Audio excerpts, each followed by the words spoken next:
Good afternoon and welcome. Thank you, people, for joining. I can see we've just got some more people filtering in now.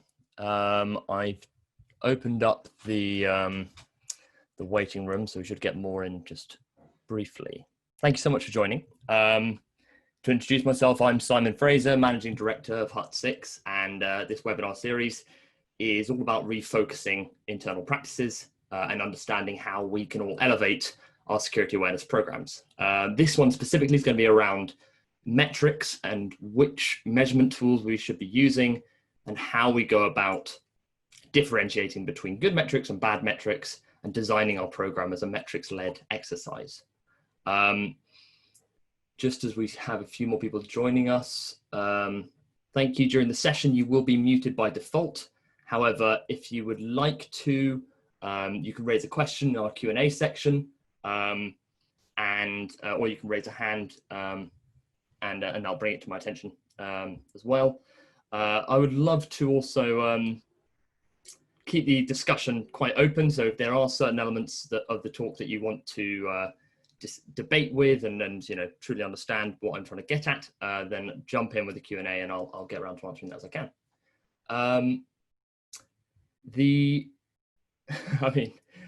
Let's get started. So as we go, over our 4-year journey as a company, we have worked with lots of different types of organization to convince their users to try and change their behavior. And in each of those journeys, you start off by identifying a need to reduce human risk and have to go all the way from, often just compliance level of security awareness up to behavioral change.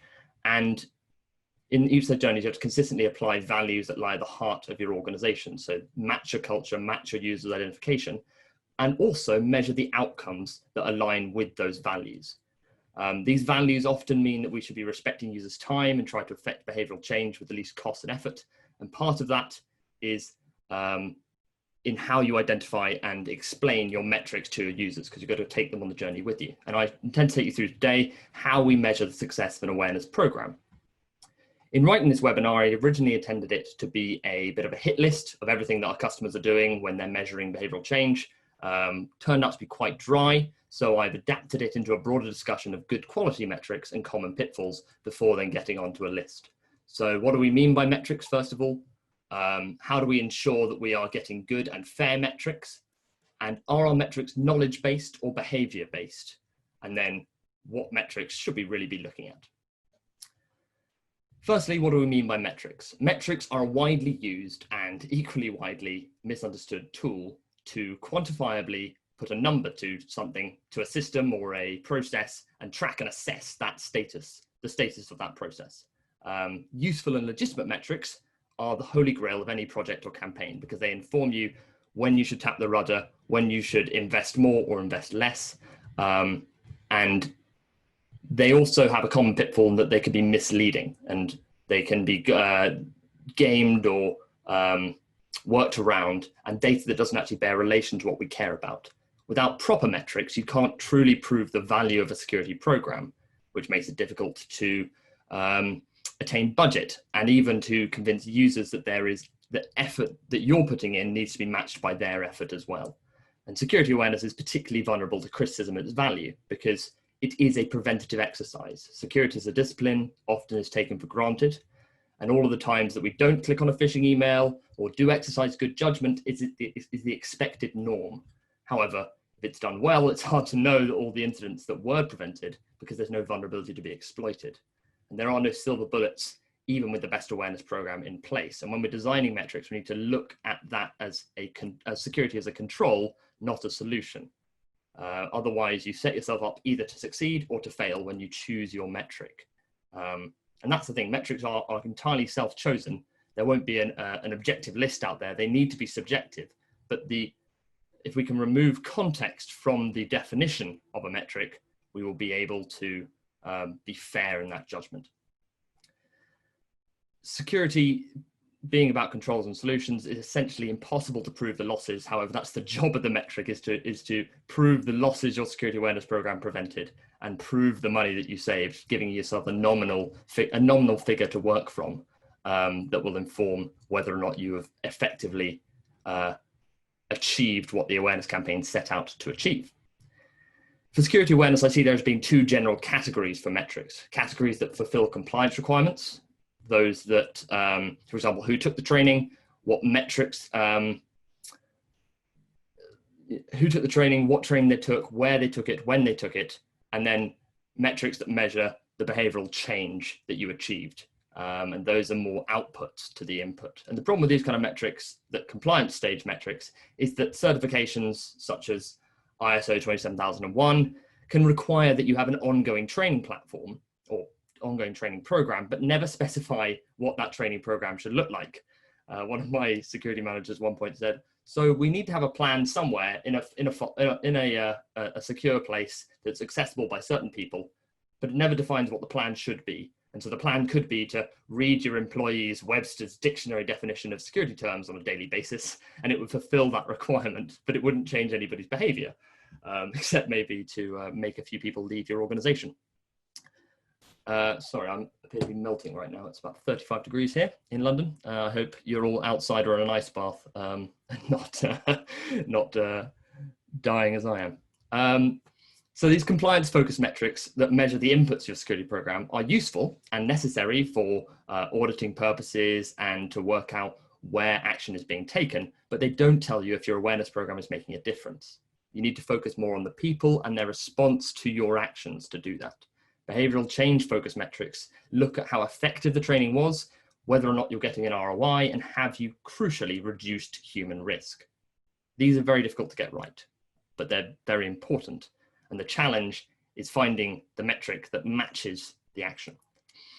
For example, if you were just looking at your overall security position, you might not see an improvement for an awareness campaign that was designed to achieve a slightly adjacent result. So these metrics will be collected by stress testing a system or simulating a scenario and look at the outcomes. For example, phishing simulations, they provide metrics. They include an email that might be a 3-stage attack with an open rate, a click rate, and a submission rate as your metrics coming out the back end. But it might not tell you as much as you think, because you might have engineered that phishing email to be of particular relevance, or it won't be a fair test or a good test in some cases because it's very contextual. So we need to look at metrics that can derive sort of an order above to look at rates of change rather than just the context specific. And by removing those contextual and subjective elements, you can have more tangible metrics that are actionable and help you determine actual awareness. And we'll look at those phishing programs in depth later to identify what bits you want to measure and how consistently you want to do it. Ultimately, though, these scenarios are good tests. If your awareness program is having an effect, the percentage of people who falls victim to replicated assessments, USB drops, social engineering attacks should be dropping. And another distinction we should identify as well as, so we've got compliance versus behavioral change. We now need to look at when we're doing the metrics, the measurement of the metric. So are we completing a baseline test? Are we benchmarking ourselves against other organizations, or are we looking for continual improvement? So the baseline is a snapshot of risk at the time. For example, a quiz without any training, or a covert phishing assessment before you tell anyone you're doing them, or one of those early stage baseline setting exercises that identifies the need for security awareness training or for a program in general. The next stage of metrics, and we'll look at which ones fit into which categories later, but we just need to take these definitions forward with us, is benchmarking. So that's comparison against other organizations, competitors. This is how we try to remove the context and the subjectiveness of the metrics, is by adding that extra data into the equation. So we look at and your security awareness vendor or your security management team or a consultant should be able to help you with identifying those the relevant comparisons to make, but they really help you identify how you're achieving. However, the most important is improvement over time, because your culture is specific to your organization. It belongs to you and the specific risks that you face, and comparing yourself to your previous results, identifying marginal gains, which aren't always linear, and improvement can look skewed. You know, for example, in reporting incidents, when you first inform people to report incidents, you get a massive spike in security incidents, and that can look bad. But then over time, you need to be looking for that trend and that correlation to make that metric useful. It won't be useful off the first month. So how do we ensure that we're picking good and fair metrics? Well, it's important that we have good and fair metrics, because we need them to be impactful to the business. So we don't want any biases. We don't want any gamified metrics, which we can improve manually over time. And often this is where phishing simulation can be quite guilty. If you're designing the templates yourself and you want to decrease the click rate, make the phishing email more obvious. So you need to set yourself at the beginning of your journey stern rules for how you're going to phish people, and make sure you don't vary them based on the previous results, and have that plan set out at the beginning. One thing we recommend is to start simple and then work your way up to more difficult phishing exercises, but tell people that you're going to be doing that. Take them on a journey with you, explain where they're going to see different emails and when they're going to get feedback, and including them in that journey is how you keep things fair, and make sure that they are not just your data subjects, but also your fellow scientists. And the transparency in the goals, measurements, and results is shared amongst them to try and improve the organization. This is because you're not just penetration testing a computer system, you are testing a system that has emotions and will respond and can get rubbed up the wrong way if they're either treated like idiots, or they feel there's a gotcha moment, or they feel that it is unduly stressful. So for example, in phishing simulation, explain your program ahead of time. So we're going to do monthly phishing emails with certain templates that build in complexity. The first time you get caught out, it'll just be between the security team and yourselves. The second time, maybe you escalate it to their line manager. The third time, it becomes a more formal meeting.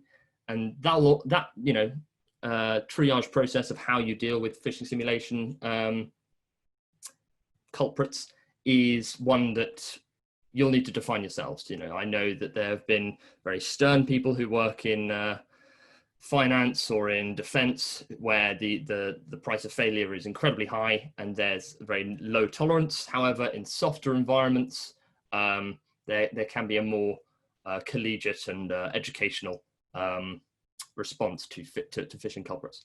So, but the most important thing is just to match the tone to your culture. Never embarrass people, never rely on emotional distress, and this will keep your metrics clean. They'll make sure that you haven't just preyed upon a specific example. And I know that the attackers will leverage those sort of things, but if we're going to get people to the point where they can notice those identifiers in an attack, you need to bring them with you on the journey and not just drop it on them and make them feel stupid for being caught out. I've written here, avoid quantum physics. And I assume that's something to do with the measurement problem, but I can't quite work out what the analogy is there.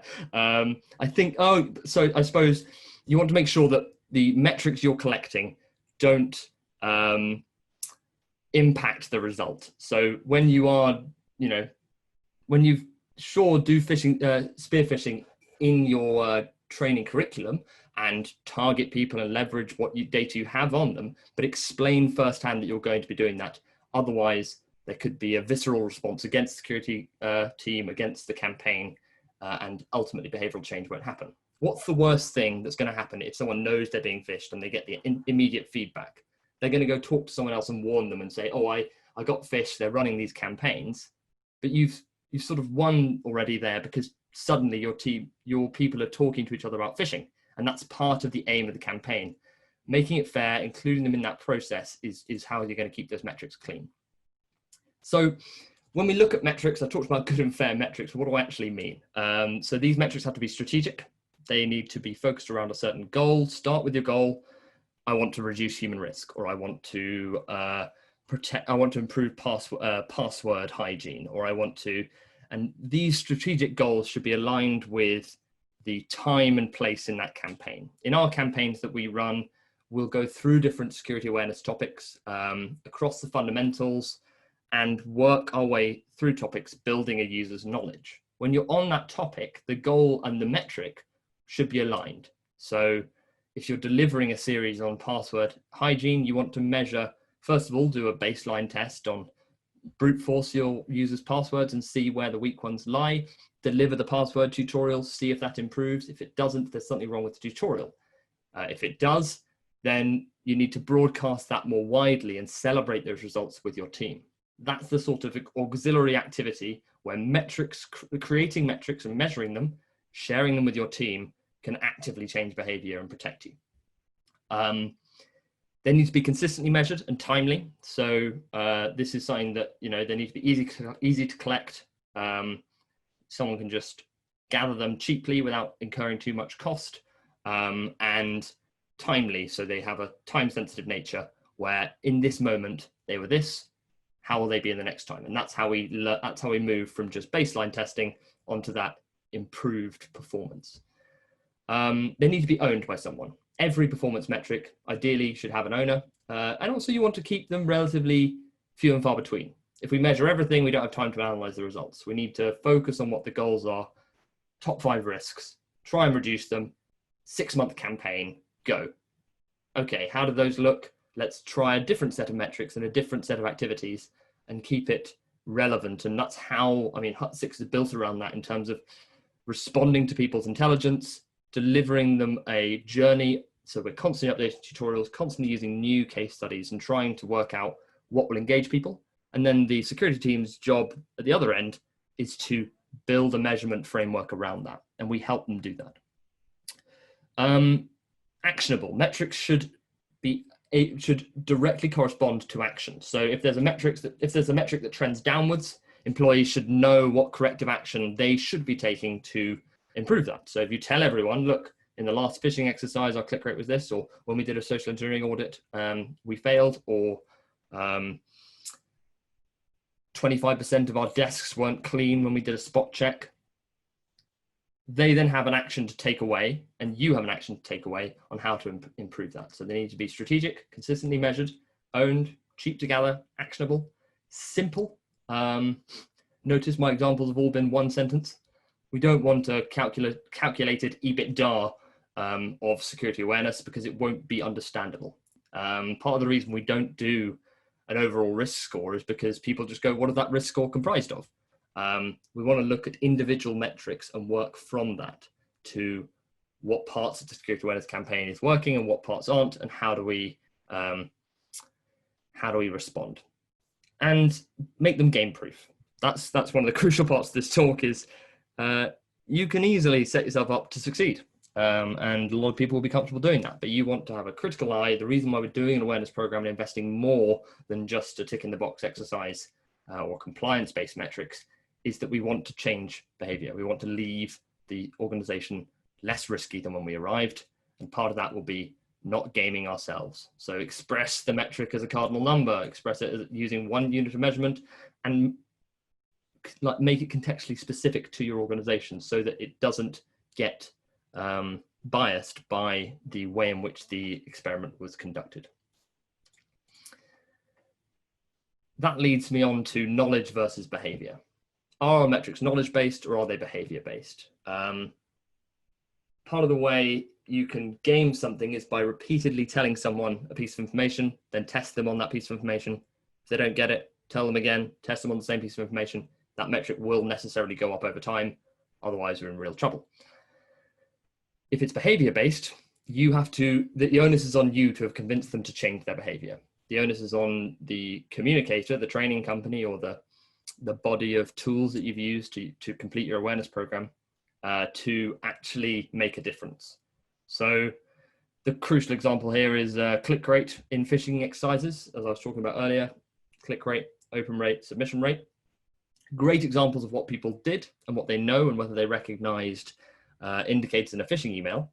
But the best behavior test for phishing is how many people reported it and where they reported it and how quickly they reported it.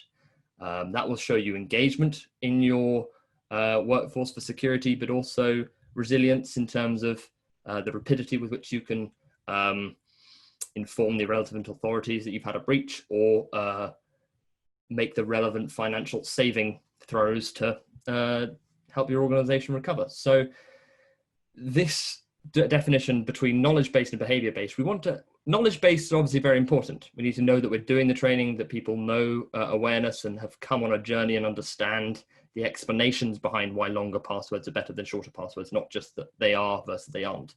But the real test is in whether or not a password audit improves over time after you've delivered some password training. And that's the behavior test rather than the knowledge test that we want to see.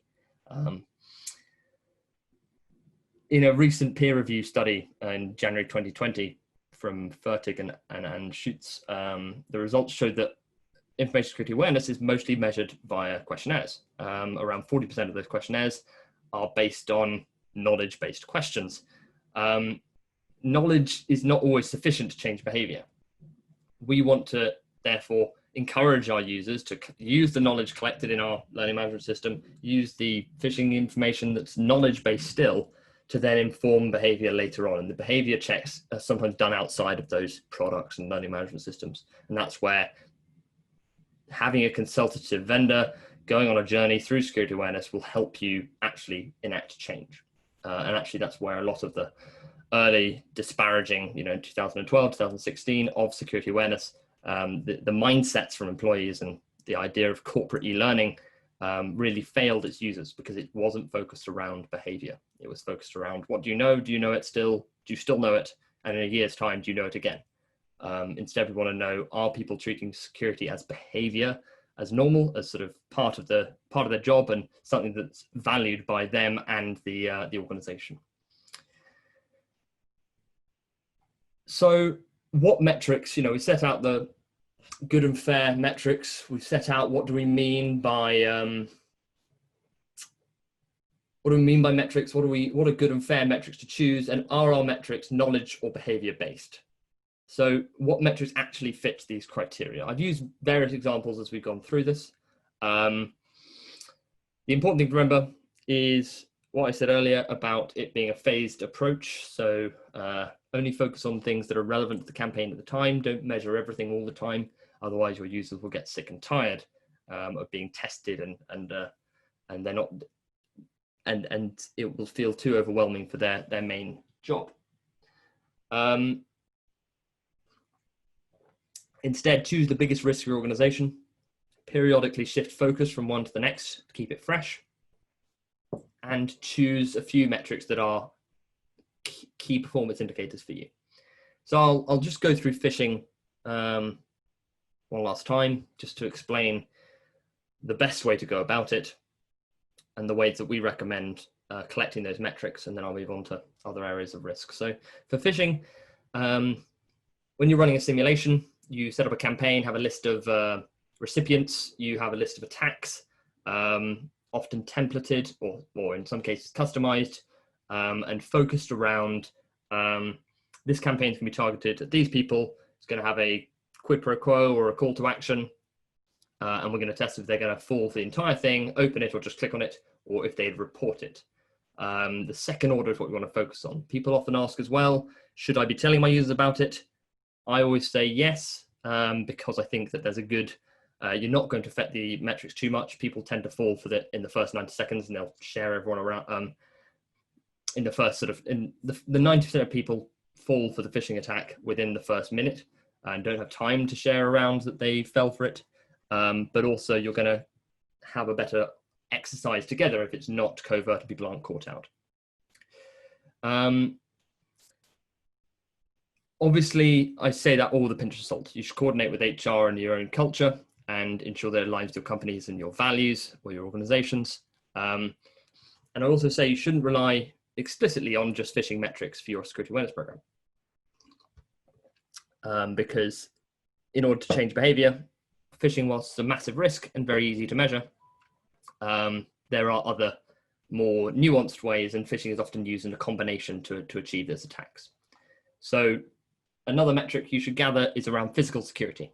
So less pertinent now that a lot of people are remote at the moment. But in the office-based environments or secure zones such as factories or hospitality venues or anywhere where there is a differentiation between what is an access zone and what is a non-access zone, you can do things like a badges audit at the beginning of the campaign and one afterwards, and that can work out whether or not people are using their lanyards, whether they're following policy, and its adherence to policy. The awareness campaign helps you communicate policy, but we want to see whether or not they are behaving in the way that they should and following that policy to the letter. So it can also help inform you whether or not banners or posters or blasts on the internal blog were a good investment around those activities. So during a campaign where you're pushing people to have their lanyards, key cards, and not lose them and always have them on them, you can see whether or not people have followed that advice with a spot check. Similarly, visitors, audit the meeting rooms that are booked in your system against the signed in visitors list. Do spot checks on people escorting, and make sure that it is done in a, not an accusatory way, but a, we are collecting this data to improve ourselves over time. And it's not something we're going to solve today, it's something we're going to solve over a longer period. Finally, in physical security, secure desktops. This is one of the easiest ones to do, and one of the auxiliary activities we recommend is do a walk around, see if after you've done a physical security tutorial or a clean desk policy tutorial, to see if anyone's changed their behavior, see if anyone's cleaned their desk, and take a snapshot beforehand and then take a snapshot afterwards to see if you can see any, see any information you shouldn't, if all the devices are locked, and that just helps you, again, check that adherence, have a simple number month to month that allows you to check that out. Device security, slightly more pertinent now that so a lot of us are remote.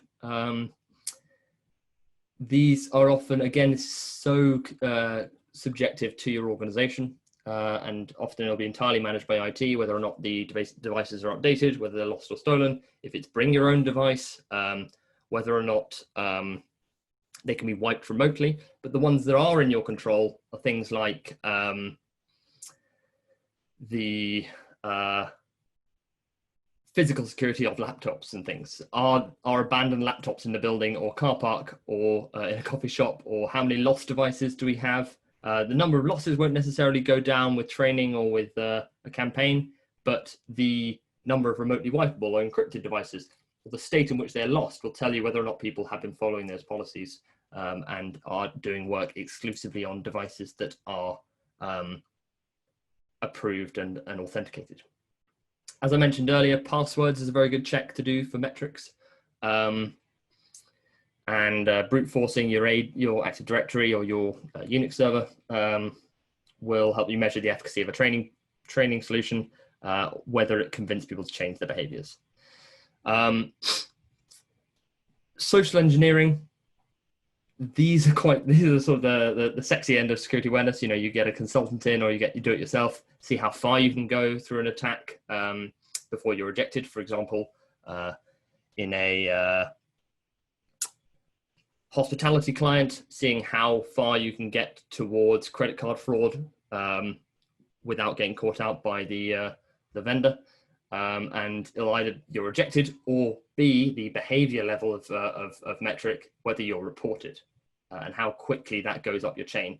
Similarly with phishing, if your IT department blocks the phishing domain that you've used against your team accidentally, that's not a failed test. That is, again, the reporting level metric of security awareness achieved. You've got a good instant response team. You've got a good narrative to then keep doing that phishing testing and keep testing those systems that are put in place to prevent people from extorting your team, your organization, for sensitive data.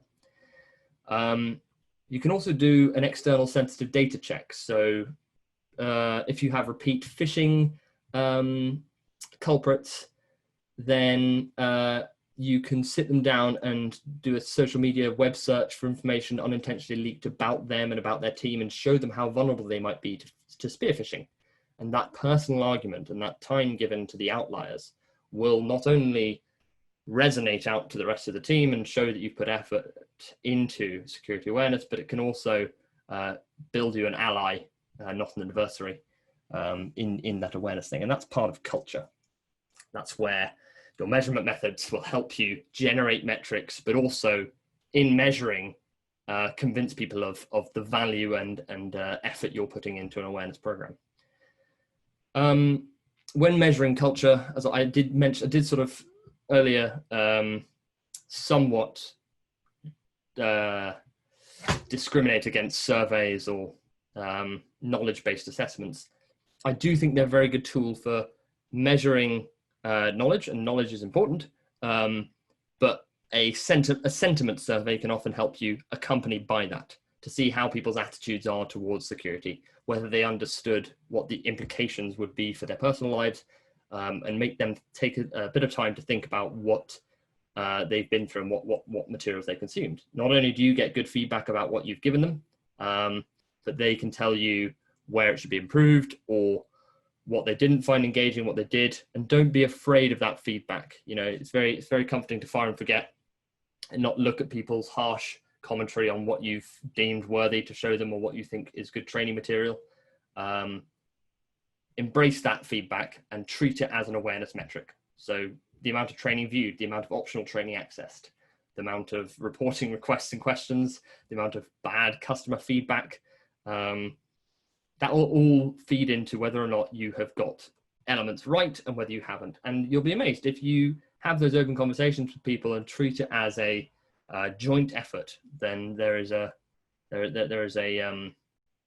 people will feel ownership within that and start to build that ambassador program that's the sort of nirvana of security awareness programs.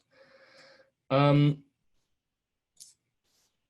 mentioned earlier about posters and measuring the physical investments that you've made, slightly less relevant in this pandemic, but if you hold events and things and see how many people are engaging with the materials you hand out, you can count the number of people who have come and you can see whether or not they enjoyed it and gain that feedback. So that's really, culture is a good measure. Do it through surveys and do it through numbers of people completing bits that they didn't have to do. Then I suppose the rest are sort of security awareness adjacent. As I look at them now, they're a bit out of the purview of the campaign, but they should change in reference to the campaign if you've got policies about them. And that's where delivering specific and customized security awareness training is so important, because that's where you can really measure change. If you have a question in your training that is customized to you and says, here at blidingtoninvestments.com, we want to have you read and understood our specific client procedure document, and can you tell me what the what our core values are?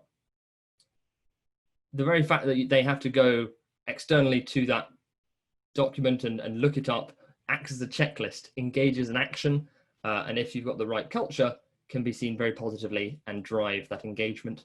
But it also, the specificity and the customization aspect of it provides you a clear, unambiguous right or wrong, as opposed to just broad knowledge that can be confused with common sense. If it's specific and customized, and my example wasn't the best, but we have lots of real ones that I can't share,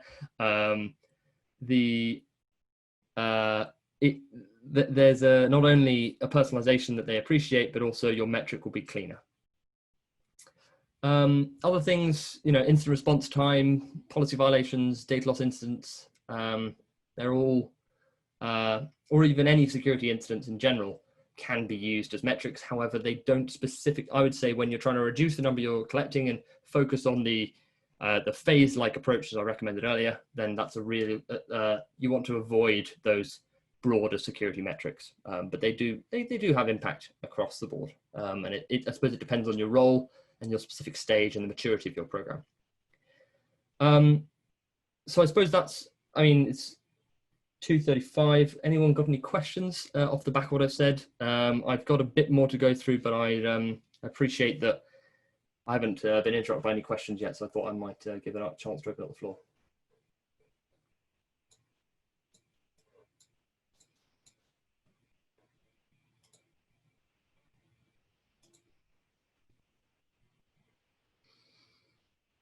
Nope. Okay. So I would just finish by saying really that collecting metrics is what helps us determine which components of the awareness program are actually being used, actually having an impact.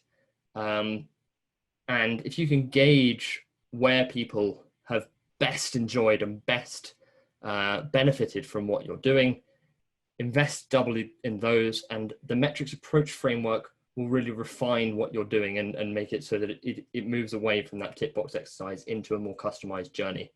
I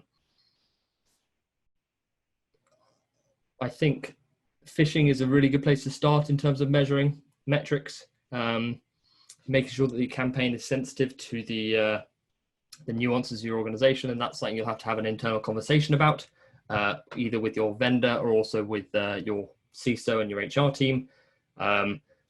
But your awareness vendor should really be helping you define that metrics hit list. And in that consultative process, step up the campaign to the next level. I've been running these webinars monthly. We will be looking at a different topic, and I'll be announcing that on social media shortly. If anyone has any requests or wants to follow up with me, my email is sfraser@hut6.io. If not, thank you so much for attending.